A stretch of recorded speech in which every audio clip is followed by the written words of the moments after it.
Hello, everyone, and welcome to episode 122 of Two Left Thumbs, your weekly gaming podcast. Talks to people that love games. My name is Puppiez. I am your host, as always, and joining me this week, a man that loves Mass Effect about as much as I love Borderlands. It's Permanoob. What's up? I was wondering where you were gonna go with that. That was quite a way to put me right on the spot right from the beginning of the show. Is like, oh, this guy loves Mass Effect. I'm like, how do I follow that up? Oh man, I like the qualification though. That was perfect. That was perfect. Yeah. I mean, you've got to start these shows getting people equally scared and happy at the same time. So you got to find that kind of weird jab just right in the spot that kind of freaks them out. There you go. You bring it around. Yeah. This is how things are gonna go. This is like the Cliff Notes version of what's gonna happen today. Basically. So how are you, man? I'm doing pretty good. So far, so good this morning. Over in the States, as it were. Yeah, it's fairly early for you. You're only just getting in coffee and getting on for the day. Indeed. Dropped the kiddo off for school and back home and warming up before we start the day. So speaking of starting the day, let's for those who are playing at home, who are you and what do you do generally? Oh wow. So yeah, Permanoob is what I thought was a unique name. It's always fun to start Googling or trying to set up accounts with a name that you think is unique and finding out that many other people came up with that idea. But yeah, just a random thing I came up with a long time ago. I've been, I don't know, gaming for a long time, and I think streaming would be the thing that I say that I do the most. I'm also a stay-at-home dad, so that would be the boring part of my day is cleaning and taking care of kiddo and whatever, but the important part as well. Play a little bit of everything. Stream to have fun, not to be the next ninja or whoever's popular right now. So yeah, I think that's most of it. But yeah, it's the whole stay-at-home dad thing. It's not boring. Children are never boring. There's always something going on with them. There's always chaos. I guess the clarification for that is that I am a stay-at-home dad to an 11-year-old. So she is gone for 6 to 7 hours a day. Oh well then. So I have that chunk of time in my morning, or in my day, I should say, where I just kind of hang out and do what needs to be done. It works well for our family. My wife is doing well enough that it made sense for me to stay home and for her to work. I was commuting an hour each way, and then with gas and daycare and all that other stuff, we decided, shoot, she's 11, so probably 9 years ago, that I could just stay home and it would kind of balance it out, and then I'm available to do whatever it is that needs to be done, and that works well for me. I'm a pretty chill guy, and I think that this suits me versus my wife. I always refer to my wife as a shark. Shark, in that she always needs to be moving. Sharks always have to be moving. That's my wife. She's type A. I'm like type F or G or something like that. I'm just like, you know what? It's fine. I'm more like a sloth. I hang out. I could probably do that. I mean, maybe if you really want me to. I'll get around to it later. It's all the way over there, and it's just like, so could you move it closer to me? We have a similar setup, whereas it's flipped where I'm out working and wifey's at home because we've got 3 wonderful munchkins under 10 or 10 and under, which is nice. Yeah, it's a lot of fun. But yeah, I always wanted to do the stay-at-home dad thing, but again, because of where my position was, and it just worked out better that I did the work. And yeah, definitely. I mean, yeah. So I'm jealous, a little bit jealous. Yeah. My wife is not jealous of me because I think she would go crazy if she had to stay home, which is why it works out so well for us. Yeah, definitely. So streaming, where did things start? What gave you the idea? Where did it all? Give me the Permanoob origins. So I was I had started gaming before online gaming was really popular. So I didn't jump in, playing Call of Duty or whatever. Playing a lot of games solo, and then my brother-in-law actually introduced me to when I got a PlayStation 3 to Battlefield. And he's like, "Hey, you can play with other people online." Well, the weird thing was that I felt that a lot of it was kind of toxic, like a lot of games. It's like either you're no good or trash talk and all that. And I'm like, this really kind of sucks. So I kind of went out in search of a group of people to game with that I didn't think were going to act like that. And I guess another weird tidbit about me is I'm a Christian guy. So just the constant barrage of profanity with kids yelling at you on mics and stuff like that. I'm like, it's not really my thing. So I went to try and find a gaming community that would fit more someone that was my speed. And I ended up running into a few guys, and I met them, played with them, and ended up playing a ton of Battlefield with them online, like almost every night. And it was a heck of a lot of fun. And through that, I learned about streaming. They're just like, hey, you can, for free, you get this software you can download for free, and you can stream your games online. I'm like, well, that sounds kind of interesting. So I watched a few streamers, but I wasn't big into Twitch before I actually originally logged in there. And I played a little bit, probably on and off, like during the days for, I think it was probably at least 4 or 5 months. Never really got anywhere, but whatever. I was just kind of hanging out, and my buddies would come by when they could, but I didn't feel like I was garnering much of an audience at all. And then another friend of mine said, hey, there's this new site called Beam, and they have like almost, like no lag, no latency, and then you can interact with chat that way, and it's, kind of new. And that's when I ended up jumping over after leaving almost nothing behind, maybe like 20 followers on Twitch to go over to Beam. And then I ended up staying there for I think it was about 4 years that I was there before things fell apart and ended up back here on Twitch again. But it was just, like I think with a lot of people, you start out with your friends, and your close friends, come and go as they can and whatever. And then eventually you tag on more and more people. And so it was just kind of a weird growth to see how far it got. And then obviously starting over a little bit, switching back over again. But the mixer shutdown was hard. Quite a lot of people. A lot of like livelihoods kind of ruined. I think I've seen like quite a lot of streamers that I knew and met from Mixer, which is also side by where we met as well. Through Stormy. He dragged me into your channel.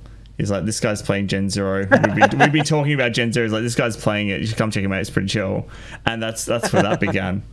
But yeah, I think I've seen a lot of streamers now, especially after Mixer, kind of either stop or pivot into different venues of content creation, which is something I've kind of done as well a little bit myself. Or just like stop completely, or they've just kind of carried on the way they've carried on. It's been interesting to see who's doing what now, and how they're trying to adapt that now that they have that knowledge of this could shut down on me any minute. I need some kind of backup plan-ish for those people that are pursuing that more career style of streaming.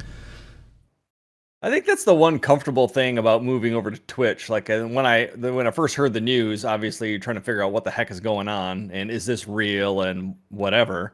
But that's when, people were talking about alternate sites. I mean, going to YouTube, I don't think YouTube's going anywhere, being tied with Google. I didn't really know that Twitch was really that tied to Amazon at the time. But just that it was more of like this large thing that was out there. I mean, Mixer grew for a long time. I mean, not exponentially like it was going to surpass what Twitch was, but it definitely got a lot larger, and it felt like it was something that was going to be stable, being backed by Microsoft. But if I had to go somewhere, if you have to pick up and move again, I didn't want to go to the to like a place like Glimesh, even though they were starting to promise new things, but to jump in on another startup, that's something that I didn't want to do, is be like, I don't want to move over there, start over again, only to have it wash out in a certain amount of time. So it was nice that most of the community, and I think that's what helped me, is that my little group of friends virtually all moved over together, and we just kind of like picked up our stuff, moved over, and dropped it down in this new place. There was a lot of growing pains with trying to learn something new, especially because as far as I'm concerned, Twitch feels a little bit archaic. They're just happy to be moving on with the way they are and not innovating at all. They've started to do more stuff over the last year that we've been over here, but it's the safer bet. If you're going to keep streaming, staying here just seemed like a better fit to me. So it's been rough, and I still, if I get a little nostalgic, still miss the way that things used to be. But I think that's, being I wouldn't, I wasn't a big fish over there as well, or, but the pond wasn't as big either. So I think a lot of people I've seen struggle have like lost their community to disperse amongst a larger platform. And it's just hard to see other larger streamers than me now like suffer and drop down so far, and them not getting the instant partnerships and the hundreds of views every day and that kind of stuff. I think it was a real eye opener for a lot of people. Yeah, definitely. I mean, like watching like a lot of like former like big mixer partners just kind of dropped down to essentially nothing. It was absolutely heartbreaking to watch, because they'd worked hard for those communities, and it just kind of literally overnight, just gone. Something that was totally out of control. Like you mentioned earlier too, people who are making their livelihood off of it. Like, again, fortunate enough that I just kind of do this for fun. I'm not trying to make a living at it. I mean, I stream 3 hours a day, 5 days a week. So, I mean, I'm not casual when it comes to streaming, but it's also something that where any money I get basically goes back to other streamers to support other people through subs, or now I'm tied to my buddy Omega has been doing a lot of stuff with charity for Extra Life, and so now a large portion of any money that I get from subs just goes back to that. So it was unfortunate. There was like some sort of recognition that seemed like it was fun after putting some time in there and making partnership over there. So it was hard to kind of put that away, but I don't know. It's a phase in your life. I met people over there, so it wasn't for nothing, but it was just kind of hard the way that it went down too. I think is the hardest part. Yeah, it was. There was no clear signal that it was happening. It just kind of happened. Like, I think a lot of the staff over there too, from people I'd spoken to and people I know, had no idea it was happening either, which was a massive shock. I think there would have been some kind of internal email, and just instead of just, oh, bye, it's gone now, just find your own job. It's whatever. You can go to Facebook, I guess. Man, I've seen people do. I've seen people bounce back and do really well on Facebook. Some other people doing really well on Twitch, but it was rough for a lot of people, which kind of sucked. Yep. So let's get on to slightly less depressing topics. Come on, Puppies. We met on Mixer, therefore it's a good story. Look, it is a good story. It comes back around again. I am 100% glad that I did meet you, because you are like at that perfect time when I'm just finishing up, or when I was just finishing up, and you were like, oh, I'm just finishing work, and it was Noob's live, and I was like, I can just go work there and chill out. It was fantastic. There you go. It. Best thing ever. Loved it. So going back a little bit, you were talking about when you before you got into online gaming, you're playing a lot of single player stuff. What were you playing? What was like your first few games you really got into, like back in the day? Because you are, as I am, an old gamer. Yep. Yeah. Another little piece of me that I missed in the about me is I'm a huge car guy. If I had more money to just throw at it, I would probably have 7 or 8 cars in a big garage.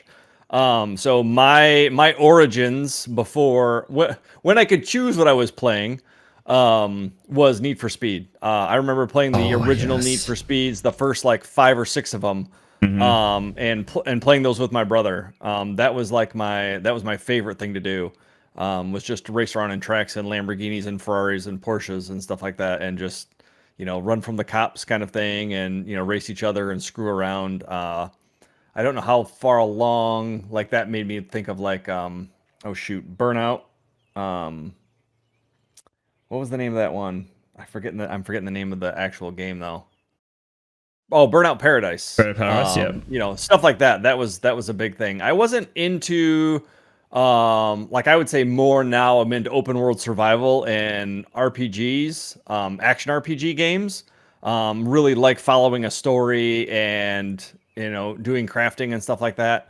I didn't get into Minecraft until probably like 8 years ago, which is pretty far along considering I've been playing since I was a teenager.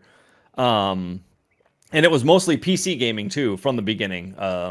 We had an old 386 was like the first computer that I built, and playing games on that, and occasionally renting consoles from the local movie rental place for the weekend. My brother and I would sit down and play like OG Splinter Cell and Contra from Nintendo and stuff like that, the original OG Nintendo type games. But yeah, I used to play GoldenEye and stuff. I missed that rent the generation, console. We got a 64 console eventually through our grandfather, and yeah, we just go rent games, and we try and smash them out, and that because we'd have them for the weekend, and that was it. So it was like, all right, here we go, we're getting through this, as much of this as possible, and if we didn't, we just like rent it out again. We just like go pick the stuff up on like a Friday night or a Saturday morning, and then just play until you passed out, and then try to finish it up before you had to take it back in again. Yeah, we didn't have a console. I didn't have a console until PlayStation 3. That was I've got a used PlayStation 2, and Sega Dreamcast was the first new console I bought. So I got a used PS2 from a buddy of mine, played that for a while, and then the Xbox and the PlayStation were too expensive. So I ended up buying a Dreamcast because it was, $150 less. Yeah. And I had a half a dozen games for that. And then PlayStation 3 and Xbox I jumped on afterwards. But so a little bit varied in console and PC stuff, and play a little bit of everything. I don't do the RTS like our friend Stormy does. I don't have the patience for that. Oh, but I just don't have the brain for that. Like, I was like, there's that too. Yeah, I just have all these enemies. Send them, go, murder, die, and it's like, oh, I performed like this weird 6-move pincer maneuver, and you're like, where did you get all this stuff, man? It's like, I was just casually doing this on the side. I'm like, when? We've been playing for 5 minutes. Yeah. The funniest story that is the closest I can get to something like that was a game. I remember playing, it was a Tom Clancy Rainbow Six game. I don't remember exactly which one it was, but there was like a squad. It must have been a squad of like 4 or 6 guys or something like that. And you go in and you plan out the movement, you survey everything that's going on, you have your objectives, and then you draw arrows or lines and you tell people where to go. I would take the whole group and tell them to stand behind a rock, and then I would go out and I would do everything and then come back. I'm like, I can't be bothered. Bothered with NPCs. Maybe that's where my love of NPCs comes from, but I can't be bothered with NPCs. You don't do anything. You stand here. I'll go take care of stuff, and I'll come back and get you. You just stay out of the way. And then we'll pretend you did all the work. So that was. You can have all the credit if you want. That's fine, but just don't get in my way. Was that Rainbow Six? Tom Clancy's Rainbow Six was like 90, 98? It might have been, yeah. I'm trying to, I can picture it in my head, but I can't remember exactly what. I'm remembering how many versions of whatever It's got the guy with like the ski mask and the gun like on his nose. Yeah, that's probably what it was. Yeah, NPCs, man, they're wild. I end up just having random conversations with NPCs. Like, they're talking about something else, and I just start like verbally responding to them as a reflex, like a normal conversation. Yeah. And that's why I think that's why I liked games like Fallout 4 more than Fallout 3, is because there was an actual verbal dialogue with people and not reading. I get more into a game when someone else is playing their part and I'm not playing both parts. Like, it's sometimes funny to read dialogue, but I had so much fun.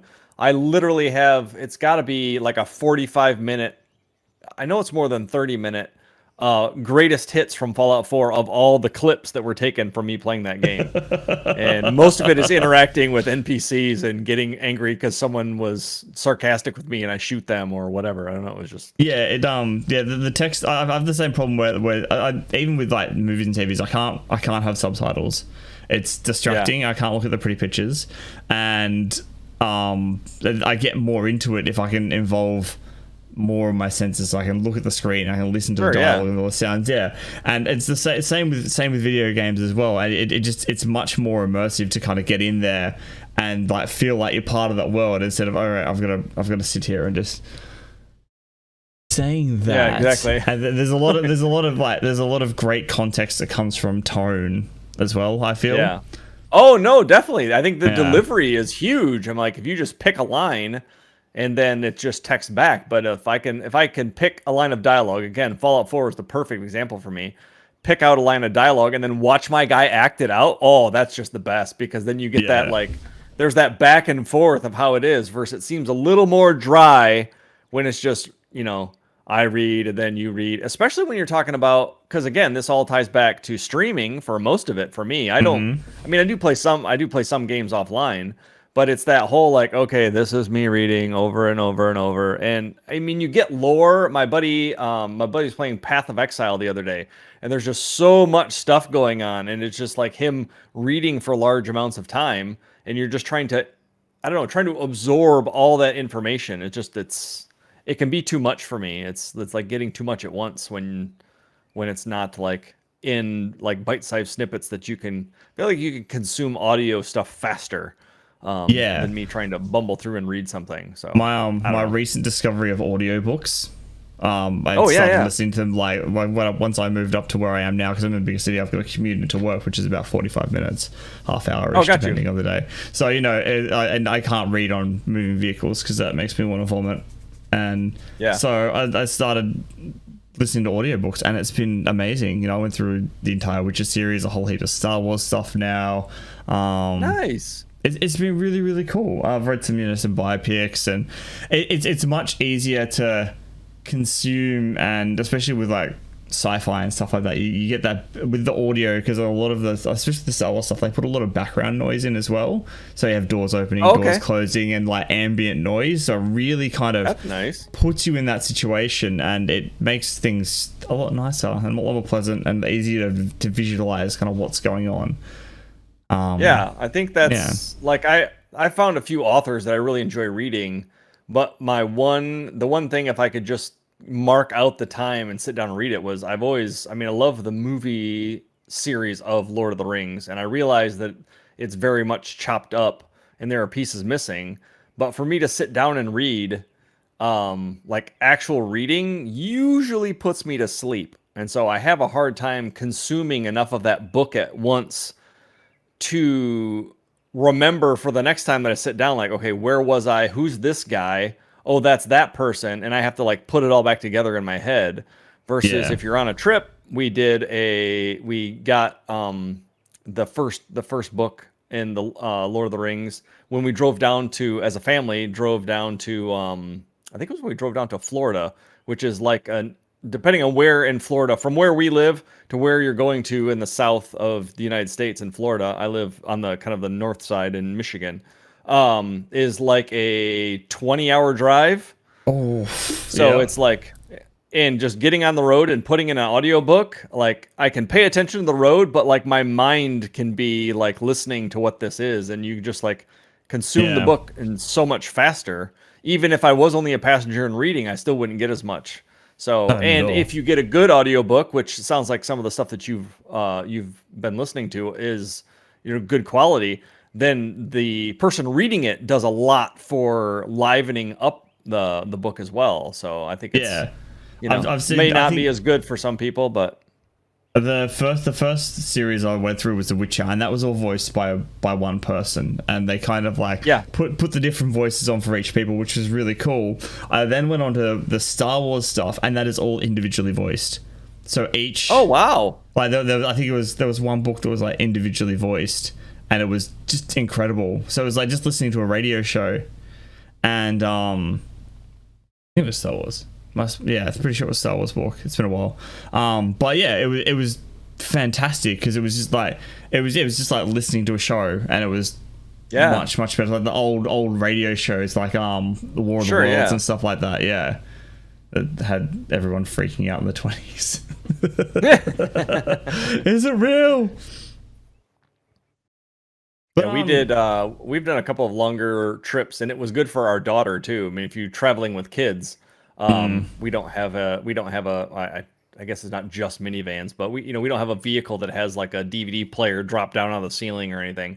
So being able to put that book on, we've been listening to the Percy Jackson series. So Yep. it's, small demigods growing up and learning all about themselves. And so we've been through, I think, 4 of the books, and they're about 8 hours a book. And we've taken a couple of family trips to just go down and back like we did for spring break. And we do half the book on the way down there and half the book on the way back. And it's just a great way to just like spend the time and not really pay attention to kind of miles on the road, as it were. Yeah, and another good one you can get if you want long distance. Go get the Sherlock Holmes collection read by Stephen Fry. Oh wow, it's nice. 67 hours. Oh my gosh. Every Sherlock Holmes book story, it's awesome. I love it. That's crazy. It's kind of my filler because I get my free one every month. So I've got Sherlock there. Oh, okay. So I'll listen to Sherlock and I'll get my free book and I'll pick a new story, listen to that because I think on average they're about 15 hours long. So it gets me through a few weeks. And if I've got like some spare, I'll listen to this series of short stories and the Sherlock Holmes one. And it helps me balance it out, which is nice. But incredible because I used to love reading the Holmes books when I was a lot younger, and I was reading more visual. I mean, there wasn't audiobooks back then, so it was the only way you could consume stories like that. But definitely fantastic, absolutely fantastic book. Cool. Yeah, so gaming. It's like gaming. We love that. What have you been playing lately, man? Ooh, I've been on a puzzle kick lately. And so I think it's a good like palate cleanser to like skip through a couple of different things. So I've been playing through a couple of puzzle games. I'm going to try and remember what the name was before. I'm playing The Witness right now. A lot of people love The Witness. So I've been playing that. And then I can't remember what the puzzle game was before that. Quern. Quern. Our friend Stormy gifted it to me. He doesn't want anyone to know that, so don't tell anybody else. Everyone listening, just no one tell Stormy we said that. Quern. That was another good. Had a interesting story behind it. But had another. I like the concept of someone coming up with these puzzles and like putting something together. Difficult enough that I got to think about it a lot to figure it out, but hitting those stumbling blocks sometimes is just a bit too much, and wanting to just like check the back of the book for the cheat code or whatever to figure out just how to move on. But and then other than that, the big story games I've been playing, I never played the Assassin's Creed series prior to a bit ago. I can't remember when I started playing them again recently, but started out with Assassin's Creed 2. I was advised to skip 1, so I played like 2 and Brotherhood and 3, I think. But then I'm just like, I kind of got weighed down with like the older game mechanics and it feeling a little bit off. Like I wouldn't mind reliving the story of it for the story's sake. Like I think the whole Animus and the search for the apple and all the stuff that they're doing, I think that's a really interesting story to tell. But sometimes bumbling through the gameplay took away from what I was learning through the story and like doing fetch missions to, stuff they throw in there to pad the game kind of thing. And a friend advised me like, hey, maybe change it up a little bit and jump to the beginning. There's a new story arc that begins with Origins. So then I played Assassin's Creed Origins and loved it. Infinitely better than it was playing the older games. And it was just so much fun to kind of play through it in a different era, a different character. Odyssey will be the next one on the list that I play. Yeah, and Odyssey. Then and then when I eventually get through that one, I'll jump into Valhalla after that.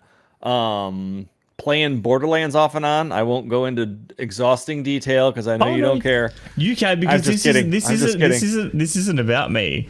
I know. About you. I don't want you falling asleep though. If I hear a thunk and your head hits the desk, that would be terrible.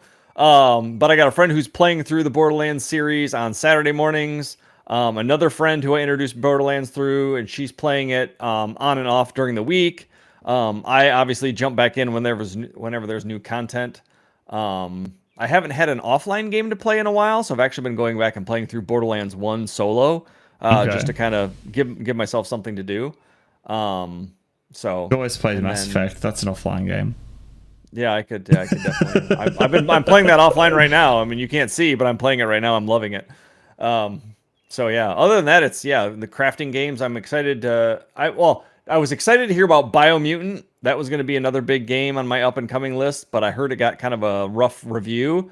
So I'm gonna kind of see how that one flushes out. But I got that. It's I was talking to someone about that earlier. It's had very, very middling reviews. A lot of could have been done better kind of style things going on, but it'd be interesting. Which is hard because it feels like it's been in development for like 3 years or something like that. It's been longer. I remember like getting excited about this like not long after I heard about Anthem. I'm pretty sure.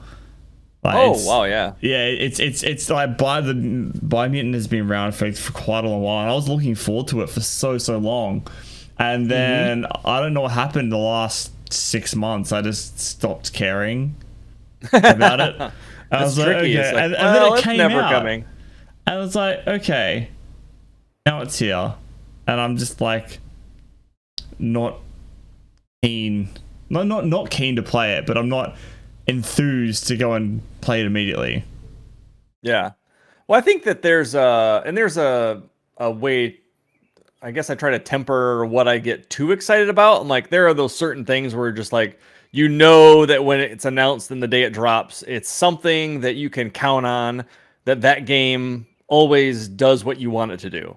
And it can be different things for different people. I think about the same thing like with artists. I'm like, not to derail into music, but there are artists that as soon as they put out a new album, you're going to buy it day one, versus other people. Yeah. Well, I guess anymore you can consume it on Spotify or iTunes Music or whatever. So buying albums is a little bit passe, I'm sure, unless you just really want to support the artist. But if there was new Borderlands DLC comes out, I'm buying it day one. I don't care what it is. I bought the season pass. Sure, I'm sure they're going to put some cool stuff in the season pass, but I'm buying it. There's just content that you're going to play regardless. But then, you can only, unless you're independently wealthy somehow, there's only so many $60 titles you can buy and have them fail. I don't want to spend $60 on a game and then have such a rough start. Like, I don't know if 6 out of 10 sounds bad to me. That's what I heard today as one place reviewed it 6 out of 10. And then just sit and wait for it to get better. What was the other game that was like that? Cyberpunk. That was another game that was like I don't know. It seemed kind of wishy-washy there at the beginning. Like they just had so much trouble. It seems to be an amazing game. I've watched some of the gameplay through friends of mine, and like the world they created seems amazing, but it just still like weird, glitchy, whatever. And are you willing to pay $60 to hope that they're going to get it right eventually, and that you wanted to play it that badly? Or you're going to wait to see if it flushes out or if it never gets better. And I think Biomutant's another one of those where the concept of the game seems new, like what I was reading about it. So I'm like, this could be really interesting. And the teasers that they showed looked interesting. So I'm like, oh yeah, I'm ready. But at this point, I'm not just throwing $60 on any game that comes out. I don't have to be the first person to play it. I appreciate actual content creators that need to make sure they're getting those views because they're playing that new game.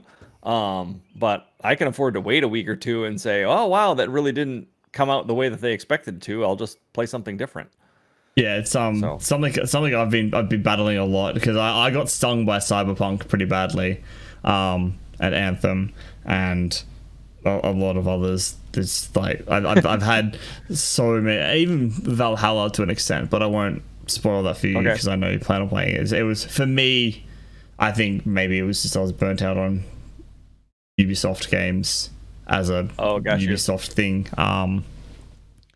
Yeah, I mean, I put 160 hours into Odyssey, and nice. I still haven't finished it. There's still more I haven't done. Like, I haven't even started to 100% complete it. Like I have all the DLC too, which is something I've been working through. But yeah, Cyberpunk was one for me. Going back to that original point that started me on this whole tangent. I got the game and I played it, and I love the world. I love the world building. The characters are really cool, but it's just too janky to play, and it kind of pulls you out of that immersion when something definitely really messed up happens. Oh, righto. I haven't had any game breaking happen, which is thank Christ. But yeah, it's a bit disappointing. It's sitting there still on my hard drive. I haven't deleted it yet, so there is hope. Eventually, maybe when I say, "Hey, Cyberpunk's got DLC and it's actually fixed," I go, "Okay, maybe I'll have a look at it." But yeah, I think it's tough. I mean, that's a big commit. Like I said, it's a big commitment for certain people to throw down that brand new first day game money and then not get that experience that you're expecting. And I mean, that's a whole rant about what products developers are willing to put out nowadays because they can just patch it later. You know, you don't. Yeah, it's not sealed up on a cartridge or on a CD like it used to be, and you stick it in your hard drive or in your disk drive, and that's what you get. You know, they couldn't afford to do that before. Your game would flop, but now, you know, I think there's a tendency to rely on updates. There's definitely less risk now, because like you said, it's like it goes on the cartridge, you send it, it never gets updated. There's nothing you can do about it. If it's broke, you're screwed. Yep. And now, yeah, like you said, it's like, oh, we'll just half-ass it now and we'll fix it later. Yeah, we'll patch that later. We'll patch it in 6 months, and hopefully people will forgive us because we're really sorry. We didn't mean to send it out like that, even though we tested it. Yeah, here, have some free in-game credits and a new skin. Oh, yay! It's all better! Yay! Here's a discount for our premium currency. If you buy $300 worth, you get it for $259. Yeah, exactly. Well, and that's, you know, and I think that works for a lot of people though too, and that's the sad part. Does. You know, it's terrifying. You can't shut down a company. I'll just use Ubisoft for an example because it was the name that came up recently. But you can't shut down a company by saying, "All right, guys, let's not buy their next game." Like, that's not going to work. No, you know, because you're not going to get everyone to agree to that. But you know, you just got to hope that they'll continue to try and do things a little bit better. But I mean, I don't know. You're talking about big corporations, and I think that's the interesting part about I think it's interesting part about supporting small developers when you can too. Like these little indie games. I've had as much fun in some little indie games that I've found than I have in AAA titles, and they usually cost half as much, and they may not have as much content. Like you talked about how many hours you can put into some of these big open world games. But man, I've had so much fun playing some of these like random off the wall puzzle games and adventure RPG type games, and they're just made by little studios. And yeah, I think it's because they care a lot more too, because it's not just here's a money maker, go make money, play game, consume. This is something we worked on and we really like, and we want you to like it too. And if there is something wrong with it, they're like, we can fix that, and it's done generally fairly quickly. It's I mean, for the most part, people, especially the small developers, they're a lot more perfectionist-ish, where they put a lot more care into it. So I found a few really, really good indie games that they've just been fairly cheap, or I've got them through caching in my clout as such, and applying for keys. I think one that comes to mind is Damsel. Have you played that? I have not heard of that one. It's a action twin stick platformer kind of deal where you jump around a level. Okay. Very frantic. You got to shoot vampires. You're a vampire hunter basically, and you've got to go around hunting these vampires. And you get given a level. Here's your 3 or 4 objectives, and it's very basic, but it is nuts. Absolutely nuts. Love it. Nice. Another one. I don't know if you've seen this one. Is it Toady and Toppy? Have you seen that one floating around? You should go and look at that one. I think that would be interesting. It's like a time pressure puzzle platformer where it's like it works in a 3 and 2D space at the same time. So if you change, you start as one character at the start of the run and you hop through, and then you have to move a certain block, you have to flip the playing field on its side, and you open up another character, and then you move the blocks, and then you switch back and you keep doing that. But you're doing that all. It sounds a bit familiar now. Yeah. Yeah. Definitely check that out. I think you might be interested in that one. It's looks like it's pretty fun, especially since you've been on such a puzzle kick lately. It's not like a traditional one, but something a little bit more actiony so far. So puzzle games, you got any favorites?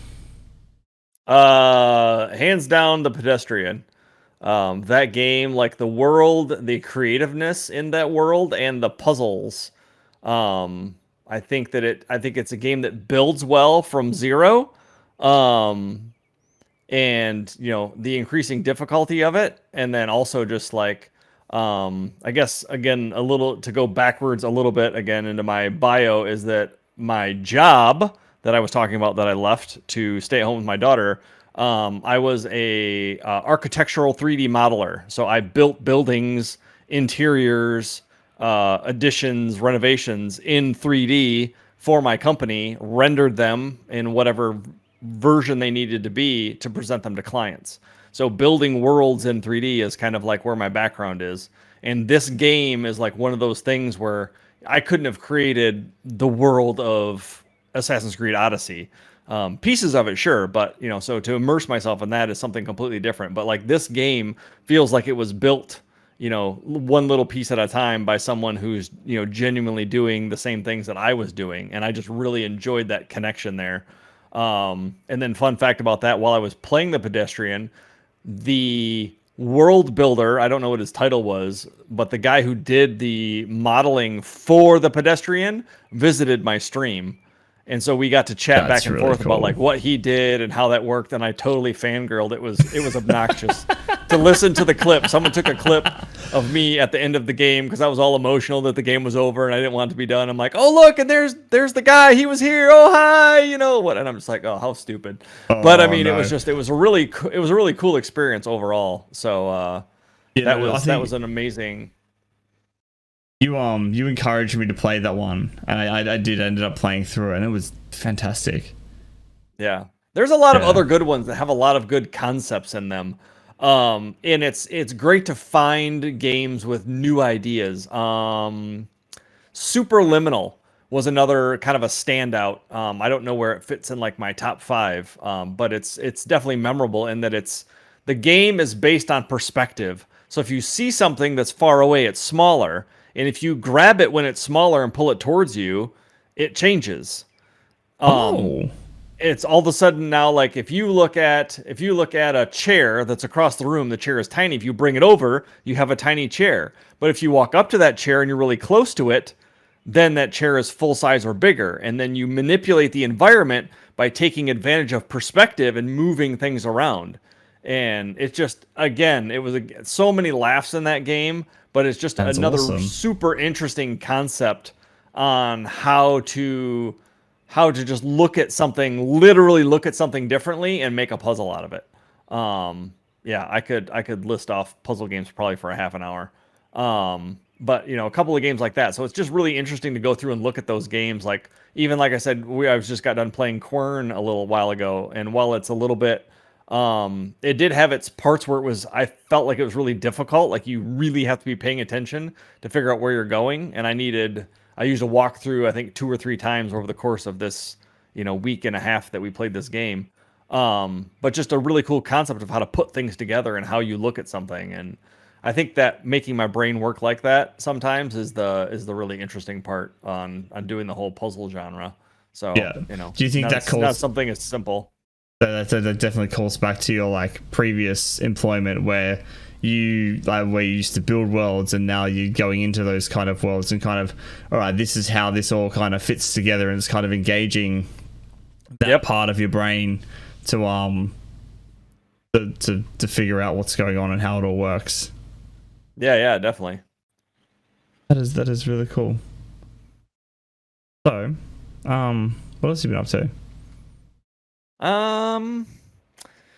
It's turning over to summer here, so looking forward to getting outside and doing some more things. I'm trying to, speaking of creative things, I'm trying to get myself to do some woodworking. I feel like I need a hobby away from my desk. So I have a desire to do something artistic, build something. I want to build things. So I've been trying to scheme on how I can try and figure some of that stuff out. Unfortunately, with the state of the world as it is, getting a hold of materials has been hard and expensive. So Oh I'm a little yeah, I anxious to go out can. and do too many things because the price of just like wood products in general is just astronomical. And I'm sure it's different all over the world, but the point where it's more than double the cost that it would normally be. So Just it's an make interesting everything out of metal or rubber. yeah, something. Yeah. Just build Welding, see, yourself. that's another thing. If I Yeah. had somebody nearby to teach me how to do something, that would be interesting as well. If I to answer another question almost is if I could um do anything, like if I could learn a trade overnight and start another job, it would be something to do with like automotive. Like I would love to be able to restore a car. I'd like to go somewhere, buy a beat up car, and then be able to do paint and body work or rebuild the engine or do some of those kind of things. And so like a project car is something I think would be amazing to do as well. But I feel like you either have an aptitude for it or you're around people that do those kind of things. Yeah. So, if it's something where your family has always done this, and so you learn from your dad or your brother or your uncle. So it's funny that my interests lie so far outside of what most of my family and friends do. Like I don't have any nearby. I know one. I have one friend nearby who actually cares anything about gaming. All of my other friends that I've made through gaming are all. I mean, I've met some of them, but none of them Mm, live within even an hour radius of me. yeah. And same thing like with cars. I just don't have a lot of friends that are local that like love vehicles and want to do car type things and stuff like that. So, and again, same with carpentry. I got a friend who's an engineer who loves woodworking, but he lives like an hour and a half away. So it's hard for us to get together. He's also very busy. Definitely very much a hard working guy, and he's always working like 60-hour day or 60-hour weeks. So, doing stuff like that I think would be fun, but sometimes it's more fun to do it with somebody else. So, Yeah, definitely. I had the same issue before I moved to Brisbane, which is a major city here in Australia. I was in yep. a smaller country town, so I knew the people I worked with and some people from school who we talked every once in a while, but it made it hard to get together and do something because there wasn't just that many people around, and that's where I kind of turned to online gaming. Because a lot of those people had the same interests, and it was good. And I'm like, most of my friends now are like people that I've met through this, and I've now met in real life as well. Like I had a friend of mine who lives on the opposite side of Australia. We've been friends for 5 or 6 years now online. We got to meet up the other week for the first time, which was really, really cool.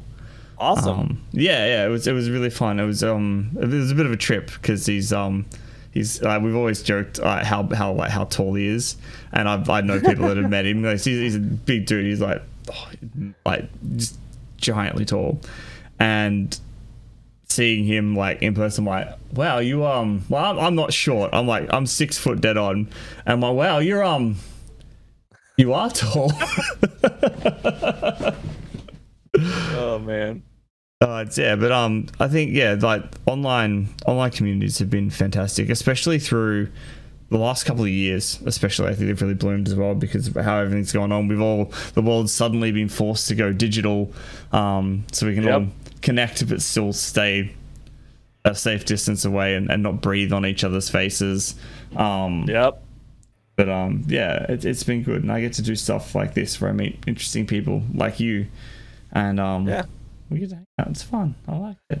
Well, I think the thing that helps with that too is that like going into a community that that you instantly have at least one thing in common. You're on a gaming site and you like games, therefore you're going to have something in common with everybody.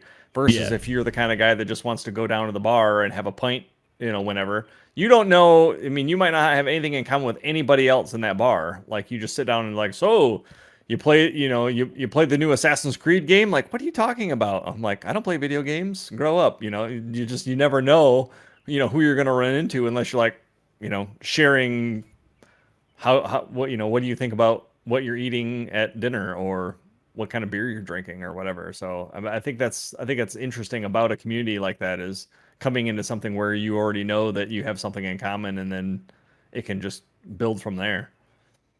Yeah, I've always kind of explained, because there are a lot of people that don't understand the connection you can make through this. And Yep. like you're always playing games when you get out and like, you know, socialize and stuff. Like who's going to be out at midnight because I finish work stupidly late. And B, this is my, like, to use your bar reference, this is my going out for a beer time. This is what I do instead of that, which, I mean, it's maybe slightly more healthy. I don't know, but but yeah. Well, I've seen Stormy make you do a lot of exercises, so I think it is more healthy for you than. Yeah, exactly. But yeah, this is like, it's I don't have to go anywhere. I'm in the comfort of my own home. I don't have to wear pants if I don't want to. It's great. But yeah, so this becomes my social inactivity. And I do meet up with people occasionally that I've met online as well, which is always cool. But yeah, I like it a lot. Communities are great, although they can be wildly toxic at times if you pick an interesting batch. They can turn very quickly, especially if the game goes south. Yep. Well, there's people like that out there. You can't avoid that, and you know, exposing yourself to a larger quantity of people like that, you know, you're definitely going to run into those people. But I think by and large the positives greatly outweigh the number of negative experiences that I've had. So yeah, for sure. Because you've so the guys you were talking about earlier, the Battlefield, are they any of the guys that you are still playing with now? The one guy who's stuck with me the longest would be Yomega Jake. He's a friend of mine. I've met him several times. We actually, turns out that's one of those weird things where I'd been gaming with him for I don't know how long, and found out we both live in Michigan. You know, kind of opposite sides of the state. So he's several hours away from me.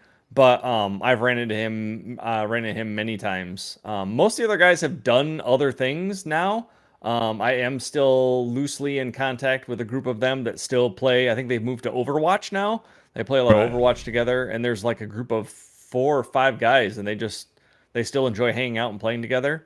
So yeah, it's interesting to, like, you know, run into a group and then to have someone that you click with enough that you just kind of hang out, and, you know, someone who I never would have met otherwise. And it turns out we have a lot in common. So it's been a lot of fun. And, you know, being somewhat, you know, local as well, you know, he's not from England, or for, in my case, like California or something like that. It's not like I would never get to see him. I could get in the car right now and go have lunch with him if I wanted to. So it's really kind of interesting to, you know, how those things work themselves out sometimes. Yeah, time zones are a dampener on fun. I'm not a fan, because I mean, like you said, through this you meet a lot of people like from all over the world, and and you meet them, and then you never get to play with them because time zones are just butts. Because like it's like close to midnight here for me now. It's like you're just starting your day, so there's always that kind of. I mean, you always find people that are always playing at the same time. You just gotta. But yeah, it's like when, like, you get daylight savings and stuff like that, it can really mess with things, which is never fun. Yep.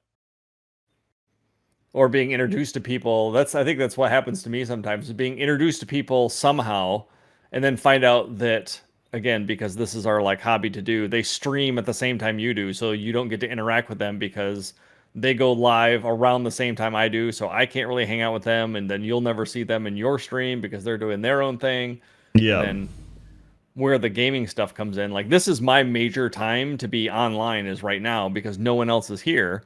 And then I think a lot of my friends jump on at like 6 or 7 o'clock at night, you know, US-ish time from East Coast to West Coast.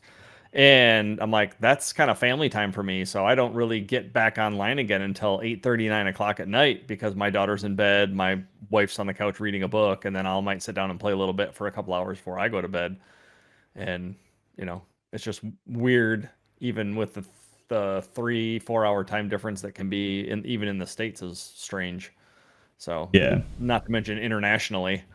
So Yeah, we have the same issue in Australia. I think this side and Western Australia are 3 hours apart for the most, 2 to 3 hours apart, depending on what time of year it is.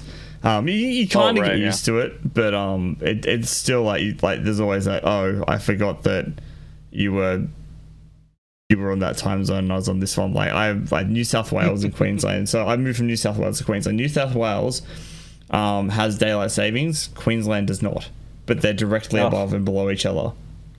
So I hate that. I've got friends in New South Wales. I'm like, yeah, we'll play it this time. And then I get on. I'm like, guys, where have you been? I'm like, it's been an hour. I'm like, but it's only 8 o'clock now. It's like, yeah, daylight savings. I'm like, oh my god, yeah. Why? That needs to be like a national thing. Like it has to be your country decides whether or not we're going to partake in that. Outside of the country, I can understand that not everybody wants to do the same thing, but yeah, I've the girl who's been playing Borderlands more.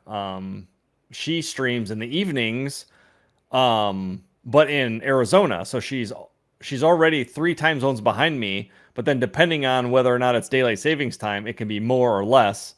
And she streams I think from like 6:30 to 10 or 9:30 or something like that. But it's 9:30 to like 1 in the morning my time, and I'm like by 11 o'clock I'm like I should probably go to bed because I got to get up at before 7 and take my daughter to school and whatever. So I hang around for a little bit, but and then it depends on whether or not daylight savings time is on, because that one little state of the 50 has decided that it doesn't want to participate in daylight savings time. Like, what's up with that? We don't want to have fun, guys. We're good here. You carry on changing your clocks. We'll keep things the same. It's much easier this way. So the old man decided that's just too like hard. It's I don't like change. This is how we're staying now. Yeah, I'm done. We've changed our clocks for the last time. We're not doing this anymore. Yeah, I want to know who makes those decisions, because they need a solid. Who came up with this daylight savings thing? They need. I'm going back in time. That's the. If you go back in time, what would you do? I'm gonna go slap the guy that invented daylight savings. Like, what are you doing? I'm like, no, smack. I hit him with a rolled up newspaper. Oh yeah, that is a bad idea. Yeah. Oh yeah. Create so much.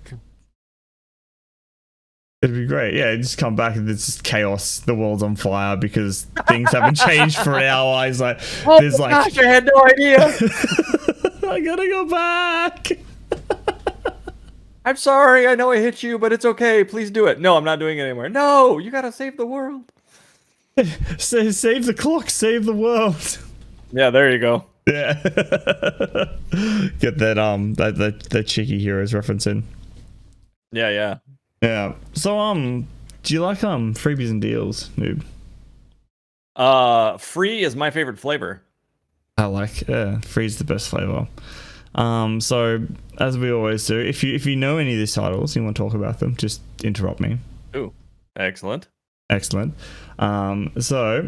over on PlayStation this week, your PlayStation Plus freebies have been the same. I think this is probably the last week you'll probably get them. We have Battlefield 5 and Stranded Deep, which is a survival I'm on a boat deal. I'm on a boat. I'm on a boat survival edition. Over on PlayStation 5, your freebie is a Wreckfest, which is the demo derby. Yep. Yeah. Have you played that one as well? It's a pretty fun game. Yeah, it's a little crazy. I've done some multiplayer with it, and I think with friends, it's pretty hilarious. I'm again being a car guy and loving racing games. I find myself getting frustrated even by Mario Kart. Like I'm in the lead and I'm getting tired of being attacked by red shells over and over again just because I'm in the front. I'm like, give me a break, Nintendo. So yeah, Wreckfest can be that way, is that you just never know when someone's going to come out of left field and smash into you. So it can be hilarious if that's what you're in the mood for, but it can also be a little frustrating sometimes. But they've done a lot of stuff with that game. Yeah, I haven't played it. I've seen a lot about it. And a lot of people kind of talk about, oh, you've got to play Wreckfest. It's a whole heap of fun. But yeah, I've never seen anything Yeah, they've got a leveling system and unlocking really? cars, and Wow. it's not just jump in random car and drive around in circles. So Yeah, that's they've what I got thought it different kinds of was. tracks and damage, and I think you can turn stuff on and off, and there's a big multiplayer element to it as well. Obviously, online multiplayer. I don't know if there's couch co-op or whatever, but if it's if it even sounds intriguing, I think it's something worth bookmarking on any device and seeing if it comes on sale and it gets cheap enough that you're interested. If you're not on PS5 right now and can't get it for free, I think it's worth checking out if Or the you concept of can some smash up racing if you is need fun. to. You can go to the PlayStation website. This is the same with all the freebies, and you can download them from the website.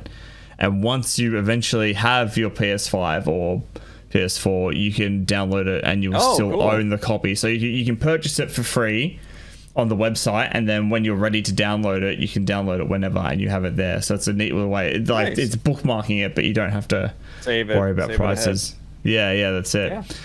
Yeah. Speaking of buying things for cheap, over on our PlayStation deal this week, we have a Detroit Become Human Digital Deluxe Edition for $27. And it's down from it's down from about 100. So that's the full edition, everything. I've heard good things. I've yet to play it. I think I've got it free somewhere. I've got to go. Oh, okay. I think it was free with PlayStation one time. I've seen a couple of people play through it. It looks like it's got another interesting story with some. I think it's interesting about that game is seeing the choices that you make, because they have that kind of there's kind of like a grid breakdown, like some sort of chart that you can see kind of what decisions you've made and how it affects the story. I don't know ultimately how many endings there are, but it's interesting to see how when you go back after you finish a section or a level, that you can see, oh, I could have done this. When I talked to this person, I could have done these 3 dialogue options depending on how it interacted. And I think getting the most out of a game like that is really interesting, when knowing that A, your choices mean something, and B, that there are other things that you could have done. I think that's interesting. Yeah, the other really cool thing about this, from what I've seen people play, is it shows the percentage of what people chose that have also played the game. Oh, right. So it has it has the same thing, but it's online. So it's like 54% went this way, and the rest went the other way. And like you see that breakdown of who's making what choices and seeing what the average is really, really cool as well. You can get a very interesting view of humanity that way, especially with some of those choices. Wow, everybody killed her. That's terrible. Why am I the only person that saved them? What is wrong with them all? Over on Xbox this week, games with gold are Mellow, which I know nothing about. Again, I think I did this last week. I should research these and tell people what they are. I haven't done that. Why would we do that? And we have Dungeons 3 and Tropico 4. None of which I've played. But they're there if you want them. I've heard of Tropico, but I've not even heard of the other two. They had I think they had Tropico 5 released last year before, something like that. Time's slipping away from me. But it wasn't long ago they had a 5th kind of edition come out. But it's like a city builder, but you're a dictator, so it's always fun. Yeah. Deals with gold this week, we have Children of Morta, which is a roguelike game. I've heard cool. A few cool things about, which is interesting. On Switch this week, we have Ori and Will of the Wisps is 50% off. 100% recommend. That game is awesome. Both those games. Yeah, they are. I was watching someone play through Will of the Wisp for the first time the other day, and just watching the react to it was really cool. And it's like, oh, I know this bit, and Blind Forest is a great game as well. Yeah, absolutely fantastic games.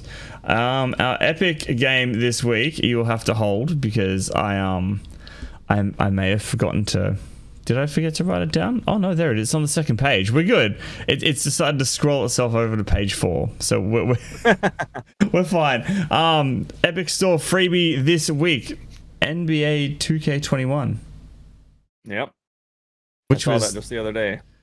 an interesting choice for a free game. Normally they're not. I think what I've liked about the Epic Store freebies for the most part is they've been really cool indie games. Oh yeah. Yeah, which it's been a great source for kind of nabbing up a few of those. But yeah, NBA 2K21 was kind of out of the blue. Yeah, it seems weird to have a game like that. Well, and what would seem like a AAA $60 game go for free, right? It can't have been out that long if it's 2021. No, it was this was the one with when they did the advertisement. It had the literal slot machine in the trailer. Oh. Yeah, they're like, oh, it's like they had like a basketball like using a slot machine in the game, like via the controller. And I was like, that's an interesting choice to pitch to people that are probably kids playing this. It's It's alright, guys. Basketball is gamble too. It's fine. You can do it.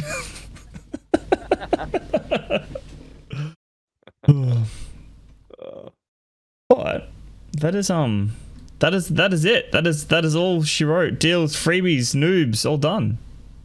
Sweet. Noob, thank you so much for coming on and chatting with me, man. It's heck yeah. It's been fantastic. This is great. And we don't get to because again, time zones and streaming times, we don't get to catch up often. So this has been really nice, man. But I've enjoyed it immensely. I really like it. Yeah, it's good. I appreciate you coming on. Where can all the beautiful listeners at home? I'm assuming they're beautiful. I haven't seen most of them. Where can they find you in and around the interwebs? The easiest place to find me is twitch.tv/Permanoob, PERMANOOB. No fancy characters. I am also on Twitch, NO0B. Post occasionally on Instagram. You can search Permanoob on there, and I'm also on occasionally post like greatest hits bloopers videos on YouTube, and you can search Permanoob and find my little avatar on there too. I'm not cool enough to have my own Twitch or my own YouTube link, but yeah, feel that. Yeah, but yeah, there are some funny moments on there that I post videos very occasionally. I don't have a workflow for YouTube yet. I just kind of concentrate on the showing up thing. So Monday through Friday, 10 a.m. Eastern to 1 p.m. Eastern is the best time to find me over on twitch.tv. That's the place where I am most reliably producing content. So come hang out. Wonderful. Well, as always, links will be in the description. So go love Noob, and you'll probably see me in there because he's a fantastic guy, and I love hanging out in his streams because he's super chill. Very nice. Fun to hang around with. I appreciate that. If you would like to get in touch with the podcast, you can find us on Twitter at left_pod. We're also on Instagram at 2leftthumbspodcast.